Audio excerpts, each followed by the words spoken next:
Hello guys, welcome to my mini vlog.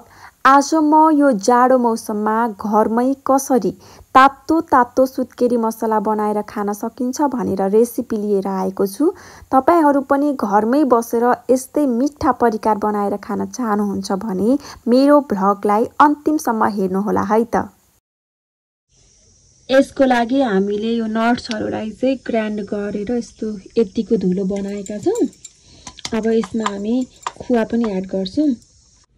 यो धुलो चाहिँ ज्वानो मेथी सुपको हो। हामीले यसमा चाहिँ यो पनि एड गर्छौं। जाडो महिनामा चाहिँ ज्वानो मेथीले एकदम राम्रो काम गर्छ नि त स्वास्थ्यलाई, त्यही भएर।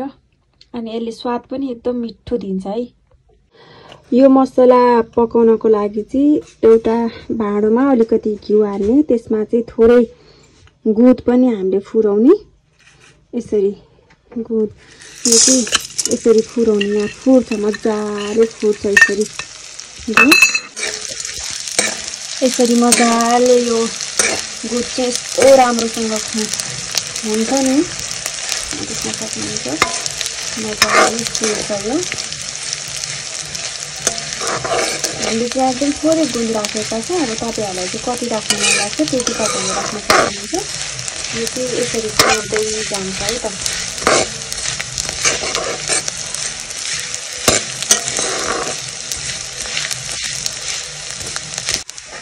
यो यतिको फुलिसकेपछि हामीले यसमा अघि नै पिनेर राखेको नट्सहरू सबै हाल्ने। यसमा चाहिँ ज्वानो मेथी, अनि त्यसपछिबाट हाम्रो नरिवल, काजु, किसमिस, बदाम सबै छ।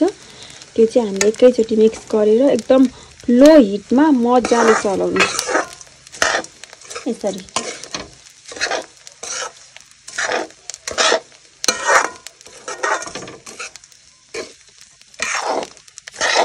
यतिको भइसकेपछि हामीले यसमा चाहिँ दुध एड गर्ने। आफूलाई कति चाहिन्छ त्यही अनुसारको, अब कति सामान लिनुभएको छ तपाईले त्यतिको यो दुध हालेर मजाले यसलाई चलाउने।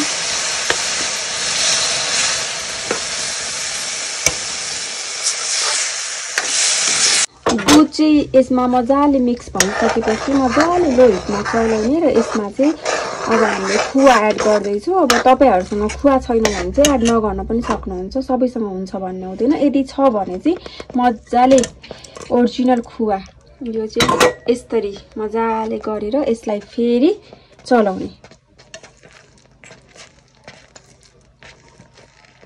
यसलाई मजाले मिक्स गर्ने।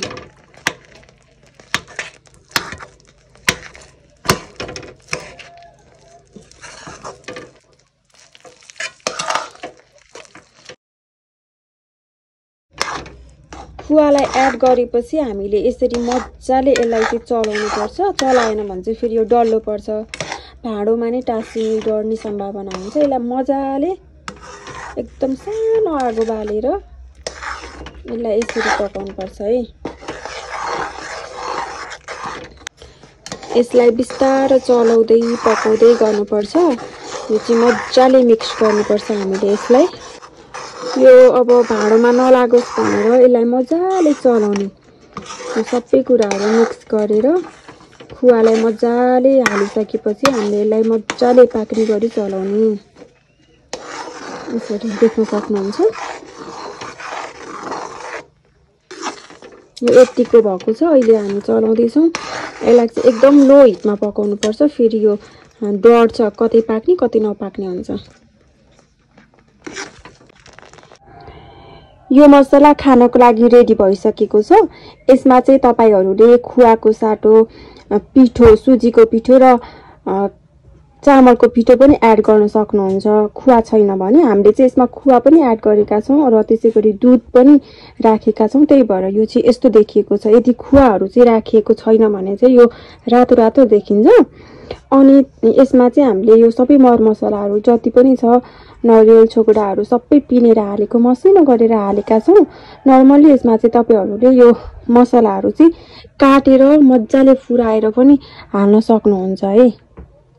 यो चाहिँ स्वास्थ्यको लागि चाहिँ एकदम धेरै फाइदाजनक हुन्छ। सुत्केरीहरुको लागि पनि औषधि नै हुन्छ भने यो जाडो महिनामा चाहिँ अरूले पनि खानको लागि चाहिँ एकदमै हेल्दी, एकदमै मिठो पनि हुन्छ। यो मसला बनाइसकेपछि चाहिँ तपाईहरुले धेरै समयसम्म पनि खान सक्नुहुन्छ। यसरी राख्न सक्नुहुन्छ। हामीले चाहिँ यो अब अलि चिसो भएपछि फ्रिजमा राख्छौं र फेरि तताएर खान सकिन्छ। यो चाहिँ लामो समयसम्म पनि स्टोर गरेर राख्न मिल्छ। यो मसला अब खानको लागि रेडी भइसकेको छ। यसरी एउटा बोलमा राखेर तपाईहरुले खान सक्नुहुन्छ। यस्तै अरु पनि इन्फर्मेसनहरु लिन चाहनुहुन्छ भने कृपया मेरो च्यानललाई चाहिँ लाइक, सब्स्क्राइब गर्न नभुल्नु है त। Thank you for watching my video.